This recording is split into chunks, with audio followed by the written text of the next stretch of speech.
You know, it seems every single time someone wants to make a point on the internet, they always have to accompany it with a hashtag. So I thought I'd do pretty much the same thing. So that's what the title in this video actually means. I'm going to start a new one. Hashtag don't be a cunt. Now, I'm going to explain the reasons for this in a little bit. And I promise you, this is only 90% not to do with bigging myself up a little bit. I know a lot of people are going to take that away from this video, but at the end of the day, I don't care because I think this is a point that has to be made. I'm going to show you something. This is an iPhone 6s. Pretty expensive phone. It goes for maybe 500, 600 quid. Yeah, they sent my phone. I was walking back from wrestling training on Sunday and I saw this phone lying on the floor with the service blocked off. And it was almost dead and I had no way of contacting the owner because there was a passcode on the phone, so I couldn't even get into the phone book. And I think most people probably would have kept the phone, probably tried to get the IMEI number unblocked and sold it. I mean, these things go for about £500 at least. Some of them go for 600. So we're talking about a lot of money. I definitely don't have a lot of money. 500 or 600 quid could definitely go a long way with me. You know, I make very little money. 500, 600 quid to me is a fortune. So that's a lot of money basically. I'm not, you know, really rich. It's not pocket change for me. So I'm literally not taking the money. What instead I've done is I have bought an iPhone charger for that phone for about £4, wasn't much. Plugged it into my laptop and it came up with the name of the owner, which I'm going to omit for this video because obviously I don't want to name anybody. Came up with the name of the owner, I searched them on Facebook and sent them a message, which they didn't see. I then went on to all the selling pages and went through great lengths. I probably spent most of my day today trying to track down the owner. And it seems like I've made pretty good headway with that. It seems like some people may know someone who might know someone who knows the owner. So hopefully by the end of the day I'll actually have the owner and I'll actually arrange a time to actually go and give them their phone back. You might be wondering, why am I making this video? Is this just to say, hey, I found a really expensive phone and I'm trying to find the owner, aren't I such an amazing person? Well, I'm not going to lie and say that isn't the case at all. We're all a bit narcissistic. I will admit to being slightly narcissistic myself. But the main point of this video is, I'm willing to bet the majority of people would not go through, especially not these lengths, to try and find the owner. Most people probably would have sat there and thought, you know what?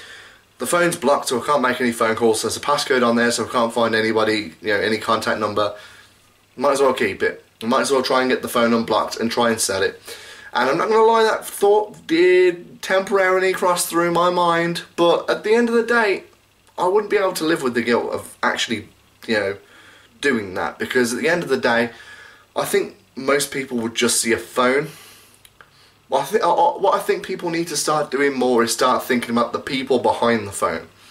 You know, as it turns out, from what I can see, the person who owns this phone is married, he's got 2 kids, doesn't look extremely well off. This phone probably cost a shitload of money for him, and he'd probably have to spend a lot more money than he has to try and replace it. He's probably very upset about the fact that he's lost his phone. It's probably going to make his day when he gets that back. And I think the point of this video is to say that people shouldn't be cunts. I suppose that kind of goes without saying, but a lot of people really have a dog-eat-dog attitude and really feel like, you know, I can't... There's a lot of people who've said to me over the last few days, do you really think if he'd have found your phone, he would have returned it to you? I've got no answer to that. Maybe he wouldn't have. Maybe he's a complete fucking dick and maybe he would have stolen my phone if he'd have had the chance. Maybe he's not a very nice person, but to me that doesn't matter.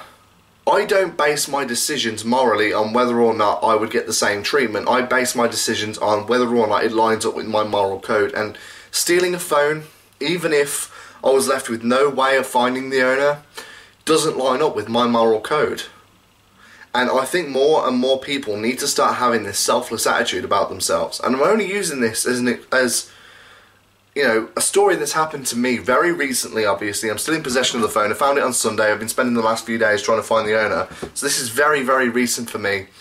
And I'm trying to use this as an example because, let's just put it this way. I got in a taxi 2 weeks ago, the day before my wedding. And I came home with my son, because I had my son in the car and a load of bags. The phone must have fallen out of my pocket. It's now outside the house. Taxi driver swears blind he hasn't seen the phone. And I've got no proof. I've got no proof that he stole my phone, even though I'm kind of convinced he did. And it's this sort of shitty attitude that really pisses me off. You know, I've been to work with people, I've been to uni with people who've sat there and said, you know, it's a dog-eat-dog world, basically. And if you don't go out for yourself, no one's going to look out for you. And you know what, that might be true for some people, but I can't live my life that way. And I think more and more people need to have this attitude. It wouldn't be a dog-eat-dog world if we all looked out for each other. And I know that this just sounds like a really cheesy sort of infomercial sort of thing about, oh, let's all be kind to each other. But it's true. In a world where we are all getting screwed by the system, because we are, we do need to look out for each other. And I really believe that there needs to be more compassion in the world. And I'm only making this video because this is something that's really sort of resonated with me, because I can see the contrasts over the last 2 weeks of how people treat each other. I lose my phone. It's nowhere in the house. It's not outside the house. The only thing I can think of is that it's fallen out of my pocket in the taxi, and the taxi driver's obviously pocketed it. I mean, joke's on him. I got the phone blocked, so it would cost a lot of money and a really dodgy person to get that phone unblocked. But you know, he could still do it. That happens to me 2 weeks ago, and then I had the opportunity to do it myself very recently. They had no way of knowing I had the phone. They had no way of tracking me down. But I still went out of my way, spent my own money, spent most of my day today trying to find the owner. And while some people are going to sit back and think, yeah, James is just trying to big himself up, he's just there telling us what a great person he is. And you know what? Yeah, I kind of am. Because I want more and more people to do what I've done, you know, recently over the last few days more often, because there needs to be more compassion in the world. We need to actually have less of this dog-eat-dog mentality and have more of this, you know, right from wrong aspect of the world. There needs to be more of that going around. And you know what, people can take away from this video whatever they want. You can comment all the shit you want in the comment section. You can thumbs down this video all you want, because at the end of the day, I'm only speaking, you know, from the heart. I'm only speaking exactly. This is basically just a rant. This is unscripted. This is completely just, you know, as it comes to me. I saw this as a perfect opportunity to try and do some good with the world. And if my biggest crime is sitting here telling people to act more compassionately and try and treat each other like human beings, then you know what? That's my fucking crime, and I will own up to that. At the end of the day, I'm getting sick and tired of this really selfish society that we live in, where everyone's just out for themselves. Now, whether it's, you know, someone who sits on Facebook and moans about the benefits scrounger that lives next door, who's that helping? They are in a tough situation themselves, and you're there judging them. Whether it's people moaning about the refugees coming over, if you knew even half of what they've been through, you wouldn't be sitting there bitching about them. And this really can be looked at from either the very broad, sort of national, global sort of perspective, or very locally, like with the situation with this phone. And honestly, I'm getting really sick of it. I'm getting really sick and tired of people being this selfish. So basically, that's all I wanted to make this video for. Please like, comment and subscribe, and I'll see you next time.